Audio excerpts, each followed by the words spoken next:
My name is John Spain. I'm the Executive Vice President for the Baton Rouge Area Foundation. On behalf of the Foundation, LSU, the City, BREC, and all of our partners, we welcome you back to another session to help us in our plans for the City University Lakes. Tonight, we think will be fun, but while you're having fun, it will be very important in answering some of the critical questions we're trying to figure out. And that is, what are we going to do with a lot of spoil in this lake? What are we going to want to do around the lake? And so if you're not already at a table with a map, you need to be at a table with a map. And take just a moment and move and pick any table, but we're going to use those maps through an exercise with you tonight. We are going to record what you do, and those results will go into our ongoing planning for various ideas that we're thinking about for the lakes. Your input is critical. This process goes on for several more months, and we want to use every moment we have to hear from residents and people who live in the community and live the lakes. So please be serious about it, think about it, be thoughtful, and I know you will. And thank you so much for being here. And Kinder, you're going to actually tell them what they're going to do. Thank you.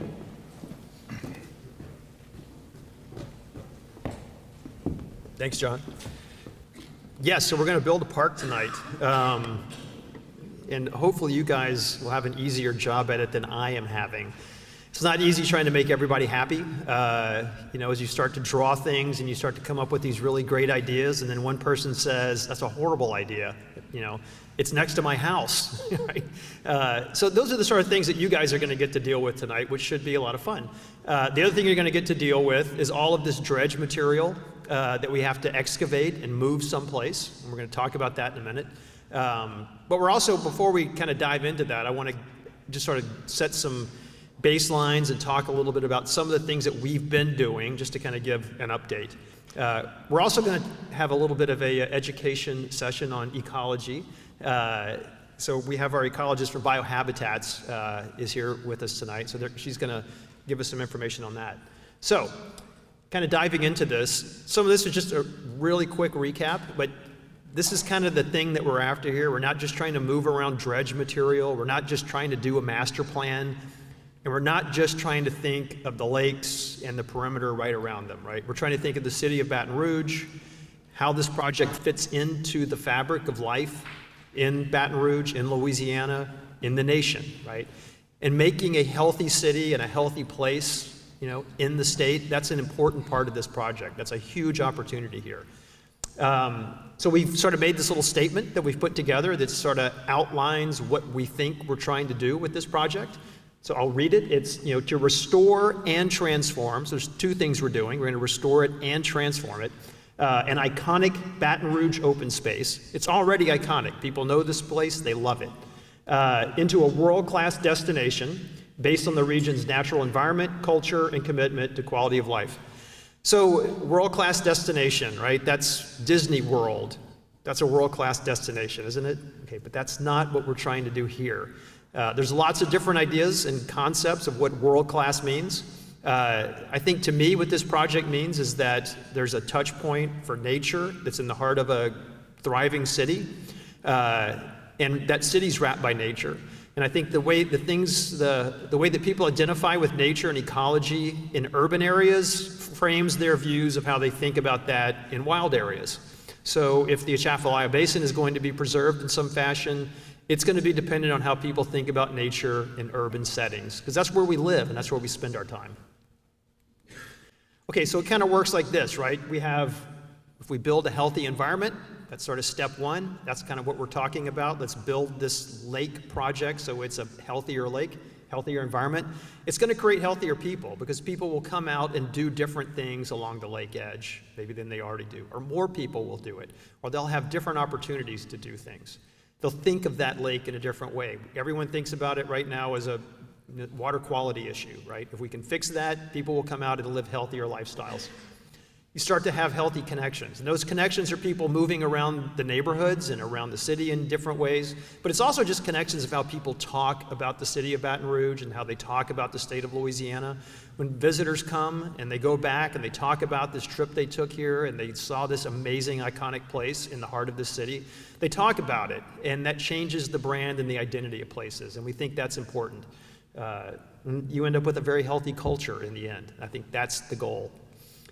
So a reminder of the problems that we have right now. If you go out there and you look at the lakes, they're beautiful. Why are we here? Why would we possibly be talking about changing them? Because there's a monster right underneath those lakes. And that monster is the lakes, slowly getting more shallow.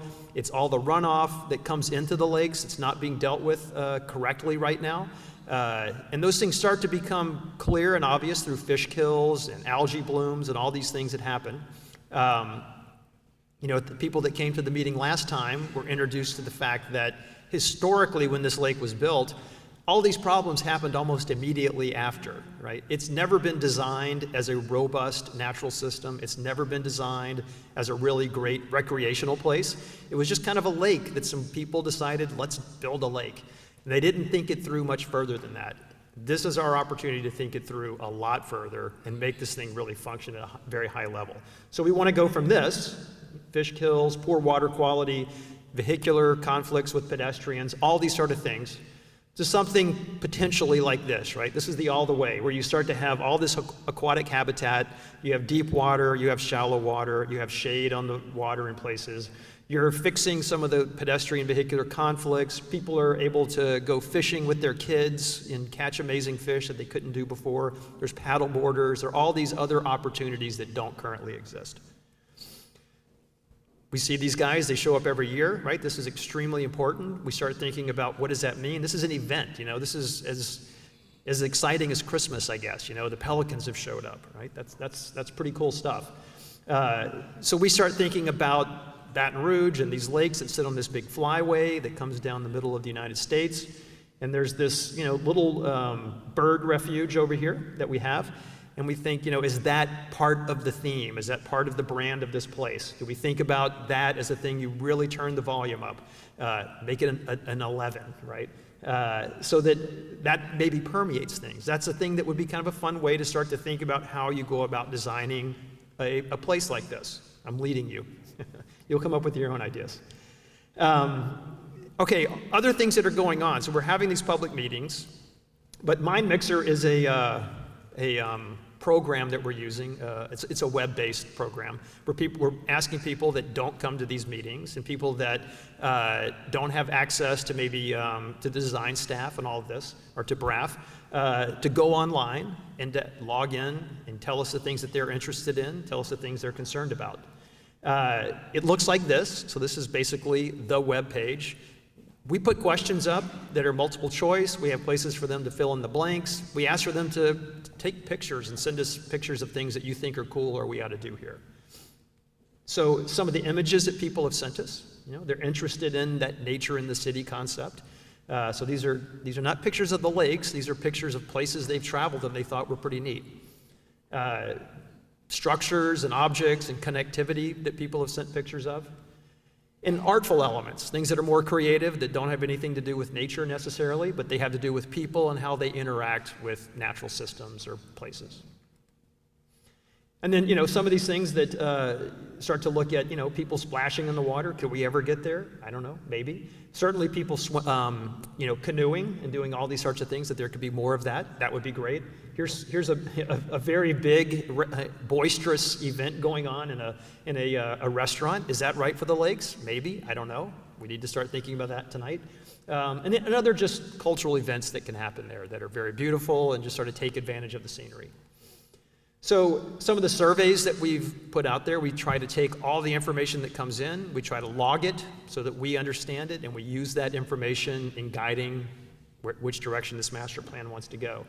So these are things that people have talked about, existing challenges, heavy traffic, erosion that's happening along the edges, pedestrian safety and access, a lot of talk about that. Ecology keeps rising to the top in almost any discussion that we have. Water quality is always there, no matter what you ask people. That's that floats to the top, just like some of the fish that float to the top, right? There's healthy ecosystems people want to build. They're interested in the pelicans. These are some of the top themes that we keep hearing about on MindMixer. Water quality, again, as a natural resource, the infrastructure that's there to support it, people are concerned about that. But they're also just concerned about the beauty, right? Making sure that that is maintained. That's that cultural history of these lakes, their beauty. And then there's cultural things that people want to do that have to do with history, the idea that, this is sort of the heart of Baton Rouge, that it's next to a great university, there's beautiful neighborhoods, there's all these cultural institutions around it, and we want to be respectful of that with whatever the project wants to become.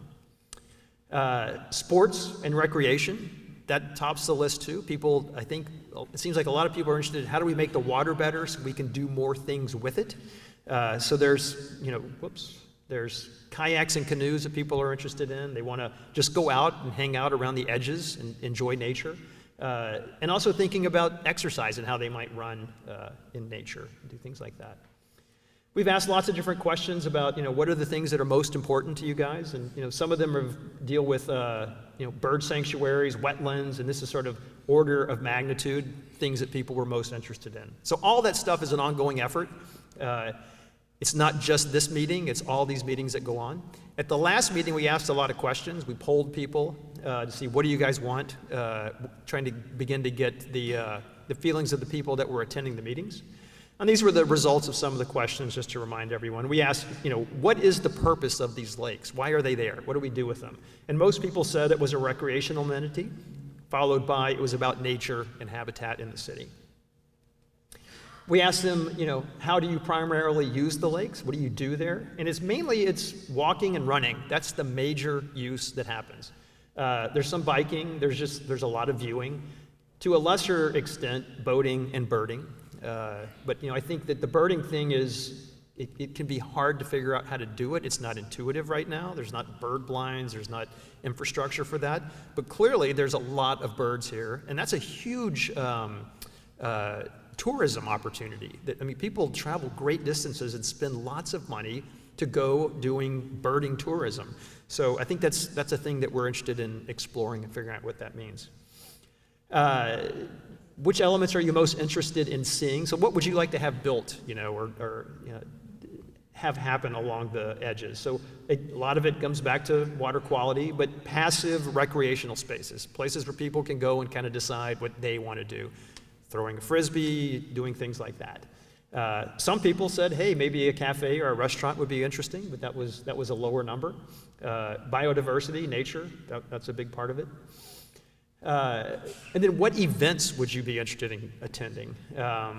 I was actually surprised that outdoor concerts got a high number. There aren't really outdoor concerts there, but that was in people's minds. We talked a lot about if LSU were to get a crew team or a bigger, more robust crew team than they currently have. There's some infrastructural needs that we would have to do to the lakes to make that work, but that would be a big event that it seems like a lot of people are interested in coming out, participating in and watching. Fireworks, triathlons, you can have fishing events, all that sort of stuff. Okay, so that's backstory, that's sort of where we've been, and these are the things we've heard people talk about. And kind of picking up on that theme of biodiversity and ecology, we're going to have our resident ecologist come up and talk to you guys about some of the things that we are doing and that we're interested in following up with. So, there you are. Dive in. Thanks. Good evening, everyone. Good evening. My name is Jennifer Dowdell, and I'm with Biohabitats, and I'm on the team, the master planning team. And so what we've been doing over the last couple of months, besides coming and visiting and really getting to observe the lakes and the wildlife on the lakes, is reviewing a lot of the data that has been amassed. Many reports have been done to look at the biology and the ecology, the ecosystem, and understand what that means in terms of the implications for helping to promote a more functional ecology as we think of this master plan and moving forward with planning. So I'm going to go through a little bit of sort of laying down the groundwork, the context, the ecological context of the lakes, and talk a little bit about the history, and then move into some of the current issues facing the lakes as just sort of food for thought as we think about how then we move forward in planning for a very resilient and sustainable future for the lakes and for our use of the lakes as a community. So historically, of course, the lakes were not lakes at all. It was a cypress tupelo swamp that had been timbered, and then eventually Bayou de Plancher ran north to south through this area. It was dammed to create the first of the lakes, and that was at the north part, the City Park Lake, but there was still quite a bit of the cypress tupelo swamp left to the south. You can see a major patch of swamp, and that was sort of the headwaters of the bayou.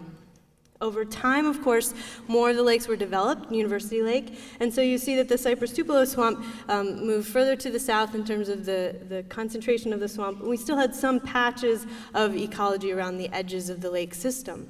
But over time, we see this sort of change, and here is the current day conditions of the lakes, the green space around the lakes, and the eventual sort of movement of the natural systems further to the south. But this is still sort of the headwaters of these systems, so it's very important to understand the implications of what happens on the lakes up here do affect the natural systems to the south and all the way out to the Gulf of Mexico eventually. Here's a photograph of City Park Lake near completion, so you see some of those old cypress swamp stands. And an aerial view, a photograph looking north across City Park Lake, and you can see some of the cypress still remaining, and some of those became stumps over time, some have remained still. But you see the evolution. And then in 2011, the future Baton Rouge Comprehensive Plan had a major focus on conservation, on ecological health and sustainability, and the importance of prioritizing environmental health as we looked at the future of Baton Rouge, the parish. And the site, the lakes are here within the mapping, and I'm just going to go through these relatively quickly, but these are the different natural resources maps that were developed that show the priority of different types of ecology across the parish that they were interested in understanding the value of. So on this map, we have riparian areas, those areas along waterways, and tree canopy in darker green. So habitat conservation priority areas. Here we have just tree canopy, so understanding where the lakes are within the sort of canopied portions of the Baton Rouge Parish. And what's interesting is that this is relatively urbanized, so about 75% urbanized, a lot more development than there are natural areas. The three key types of ecology that were noted as very important for conservation, enhancement, and ecology and function are the longleaf pine woodland, the upland hardwoods like the live oak, and of course the cypress tupelo swamp. Here are a couple more maps. These are the watersheds within the parish and impervious cover. So this is how much is paved or no longer in green space. And you'll see, of course, in the lakes region, the highest areas of impervious cover are in red and orange, and there's a concentration of that around this. So the natural space and the implications of what one can do to help support and promote ecological function, there's a high need to try to bring more natural areas, more vegetated areas, more tree canopy into this space to help limit the effects of impervious cover on the surrounding ecosystems. Here we have wetlands, and you can see, of course, the lakes are the headwaters to Bayou de Plancher and the wetlands along the bayou. Interestingly, zooming in a little bit, part of that future Baton Rouge plan also talked about the importance of stream restoration and understanding the various water bodies throughout the parish. And one of the streams that was highlighted for potential need for naturalization, for bank stabilization, is Corporation Canal. It was actually number 1 on their list. Understanding the implications of that as a headwaters for the Bayou de Plancher and the opportunity for looking at it as an opportunity for ecological restoration. Here are today's conditions along the canal. Not a whole lot of habitat here, and though we do see various wildlife trying to use that space as habitat, but the potential, and here's an example of a different project that we worked on over in Texas, restoring that stream corridor, allowing for a more natural vegetated edge and a healthier stream system as a headwaters within the watershed is really a great opportunity potentially. So here we have zooming in on water quality. It was identified as one of the key components of concern for the master plan. And of course, we understand that there's poor water quality throughout, and there are a number of reasons why. Kinder described some of that already. Two of the key issues are the fact that they are very shallow. All 6 lakes are fairly shallow. The depths are only between 2 and 5 feet in some places. And shallow water depths create bad conditions in terms of water quality, and I'll talk a little bit more about that in a minute. Another issue is the fact that there's a lot of non-source point pollution coming into the lakes from all the paved areas around the lakes. So there's an opportunity to really understand the relationship between the surrounding areas and the lakes themselves. Here's another map that shows the overall depths of the lakes, and as I said, we have a lot of shallow lakes, and so what happens in shallow lakes is you have a lot of light penetration in the summer. It creates these warm spaces. The warm spaces are not ideal fish refuge. The fish are looking for cooler areas, and so then this warmth also is a great environment for algae to grow, and so with the non-point source pollution, all this content coming into the lakes, we have nutrients, lots of nutrients.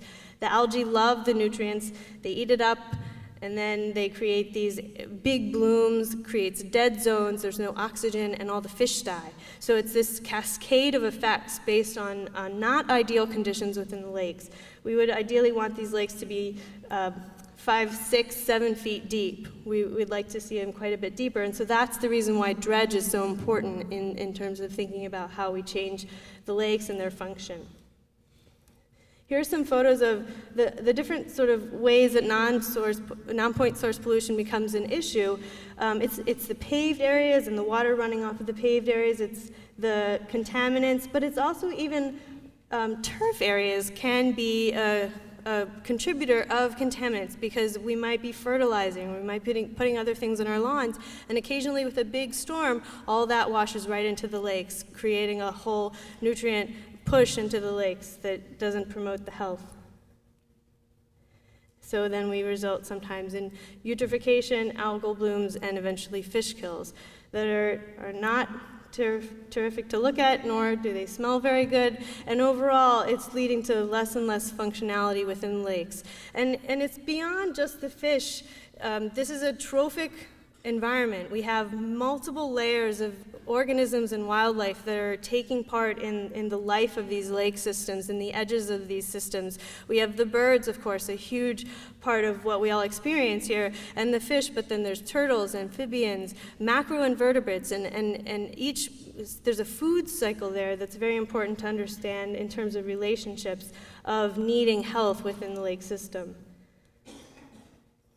Here is a map that shows the overall watersheds that are draining into the lakes. And one of the big issues on these lakes is that there's all of these stormwater outfalls. So all the paved areas and all the development along all the edges, all these pink dots show locations where there may be stormwater flowing into the lakes after large storm events. And these shapes show the sizes of the area. And there's 1,200 acres overall of paved areas that's coming into this lake system in terms of stormwater runoff.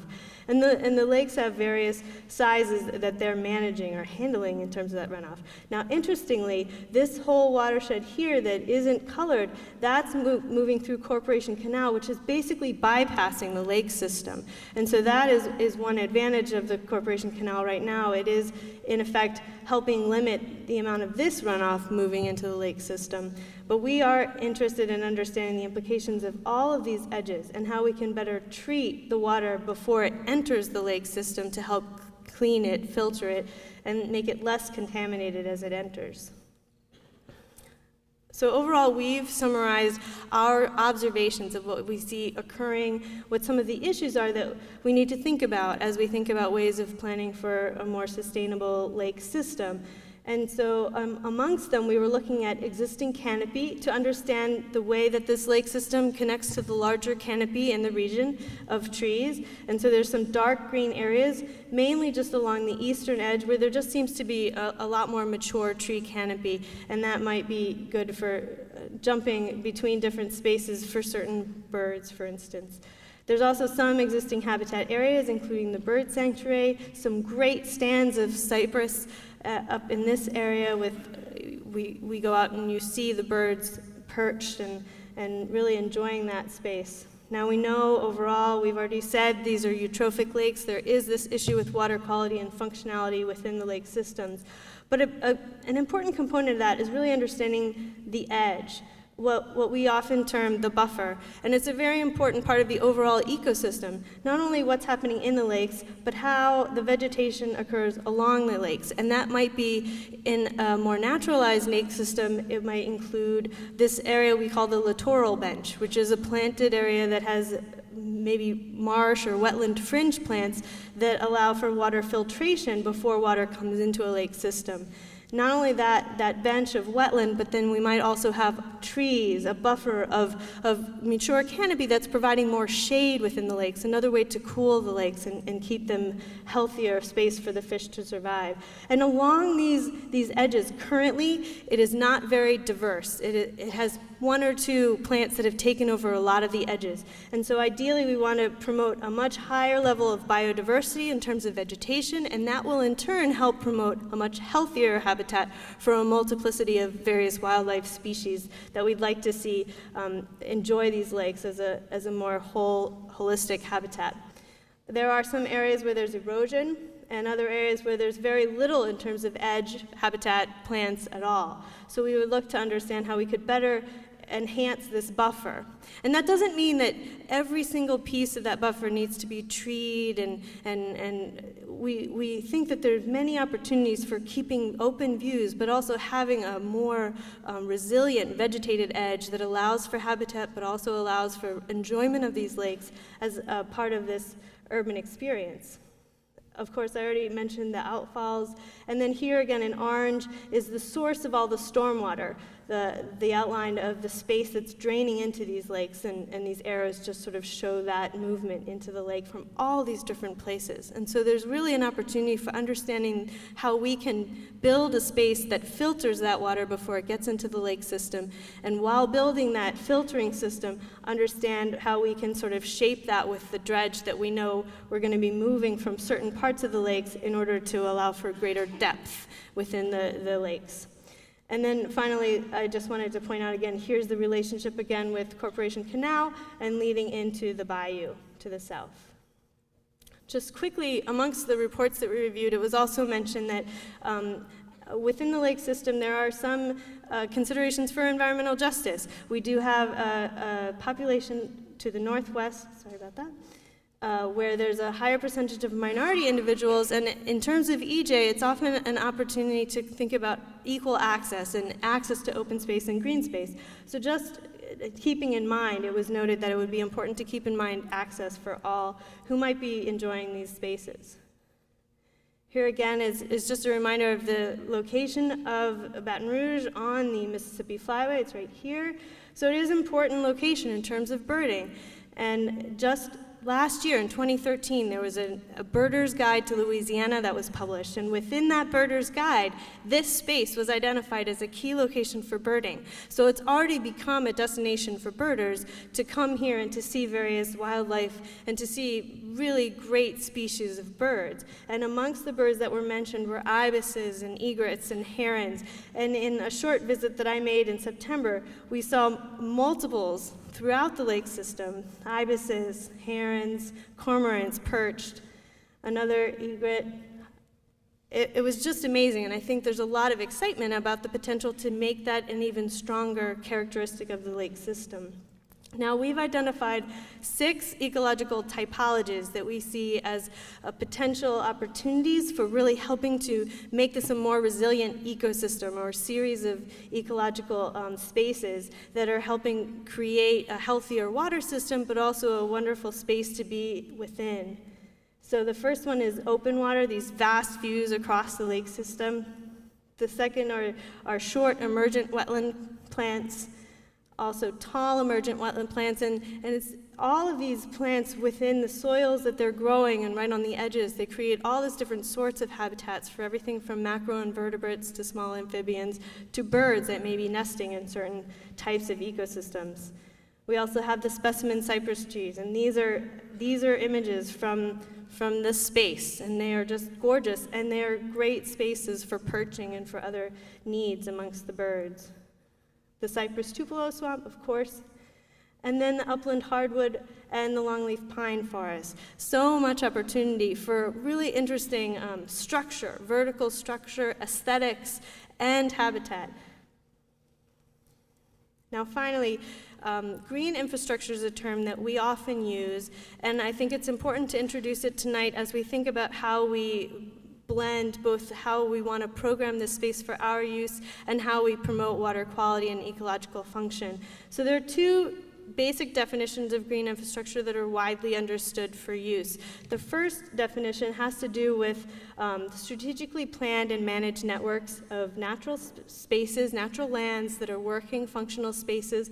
Often this first definition about green infrastructure is discussed when we talk about conservation planning of very large migratory networks. So we're thinking about large landscapes and big patches of land that we can connect to allow for greater migration paths for large wildlife potentially, or any type of wildlife that might be migrating. But another definition of green infrastructure that is as equally important, and more so on a site-specific level when we're thinking about pollution of water moving into spaces, is green infrastructure as it's defined by the EPA, which has to do with wet weather management, that is stormwater management, and green practices rather than gray infrastructure, rather than pipes, finding ways of treating stormwater, filtering it, and conveying it through a landscape so that it is cleaned and it is utilized better by plants, and it creates more of a functional space within the landscape, an amenity, if you will, potentially. And we see great opportunity for really thinking of how we manage water as it's moving through our system into the lakes, and how we even design our spaces for programming as well as for ecological enhancement through the use of green infrastructure as integrated practices. So what I've done is collected a number of images to give you some sort of brain food for thinking about how we could integrate green infrastructure as you start to think about planning these spaces and really thinking about water quality and filtering, ecological enhancement, and public use of open space and what you want to see happen in these spaces. So the first one is something we call regenerative stormwater conveyance. It is basically a way of creating some pools and some vegetated areas that slow down water as it comes out of a stormwater pipe that's emptying into a waterway of some sort, and it allows it to slow down. It drops a lot of the sediments that the water has. It helps contaminants kind of drop out. It's vegetated, so those plants start to treat those contaminants, pull up those nutrients and use them to grow, and the water comes through the system and then is emptied out much cleaner. This is one of many different types of sort of conveyance models that you could think about at many of those outfall locations. Then there are things like bioretention, rain gardens, ways of having a paved space but having a place for the water to flow into a green garden space and allow that space to filter the water to treat it. Here is one version of sort of a green bulkhead or a vegetated bulkhead. There is a hardened edge along this upland area, but it has been designed and planted such that in high water events, the water actually comes into this trough-like area. It is planted with marsh plants that like some inundation but can also live in drier conditions, and it allows for a green space right along a hardened edge. So there could be opportunities for really mixing hard and soft depending on the use of the space and what the intention of the treatment is. Here's a more a larger scale stormwater wetland that's also a park amenity and feature. So there's seeding and various vegetation, but also paths. This is actually an image of a stream restoration that's been vegetated, so you can hardly see the water in the back, but there's a very robust canopy that's growing up and creating wonderful habitat for various wildlife. Here's a living shoreline, so you have what in the case here in Baton Rouge along the lakes might be a wetland planting, but there's a boardwalk integrated into it. So there's this balance of access and views, but also a resilient and robust natural shoreline that is creating new habitat and lots of filtration for water running into the waterway. A more of an urbanized stormwater treatment option would be some sort of bioretention or treatment along a parking lot. And we do similar things along sidewalks, along roads. Green roofs might be a different way of thinking of green space and treating water and really bringing a verticality to our green space and allowing for different views of plantings at different levels. So if we think about structures, maybe there's an opportunity for greening that structure in a different way. These are floating wetlands in a harbor, also allowing for a lot of water treatment and water quality and opportunities for habitat for various wildlife. Here's another bioretention along the street. So finally, just some final thoughts in terms of guiding principles for ecology and what sort of drivers we think are important for thinking of water quality and green space. The first principle would be enhancing and sustaining ecological integrity and function throughout the lake system. The second is considering the watershed context, really understanding the relationships between the built world and the water of the lakes, and how we can treat water as it's coming into the lakes, and how we can have a relationship with these ecological systems that were a legacy of this space, and we're finding new ways of restoring that legacy for functionality and habitat for various wildlife that might be here. Third, maintaining a lake depth that promotes water quality. That's key, that's important, and it's that first step in terms of dredging. Tonight, the first thing you're going to do is talk about the dredge material that we are moving and how to place that. Fourth, supporting and maintaining native biological diversity. The key to resilience is to have a very diverse set of living organisms working together, depending on one another, that is diverse in terms of plants, diverse in terms of wildlife, and understanding this complex web and making sure that web is strong and resilient. Then enhancing ecological connectivity, remembering the place that the lake system has within this larger context of watershed and trees and wetlands and all the systems from here all the way to the Gulf and our relationship within that. And then finally, providing opportunities for community engagement and stewardship. It is by far one of the most important things to take home, I think, is that these lake systems are something that will need to be managed, and by playing a role in understanding and forming how they look moving forward, and really understanding the ecology behind them and the water systems and the water quality enhancements that we hope to bring to it, by owning that and becoming stewards, these lakes become more sustainable over time and really survive because of all of your and each person that experiences those lakes, that relationship that's developed, and then that stewardship that we all take on in making these lakes go forward.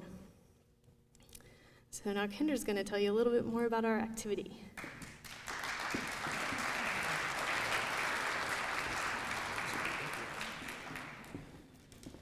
Thank you, Jennifer. Yeah, one of the key things when you are put together a project team is always hire consultants that are smarter than you are. And Jennifer's a good example of that. Wow, that was good. Okay, so now back to other stuff. We're going to build a park here, okay?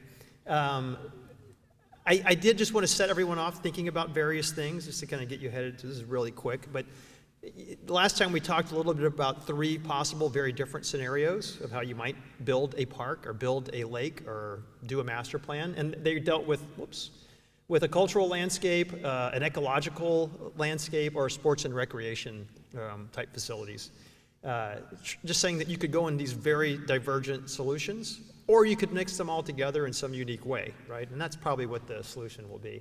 But as a reminder, you can look at cultural landscape and think about the history and how people, how this reflects the culture of South Louisiana and Baton Rouge and all the things that might happen to support that and make it a really great place in the world.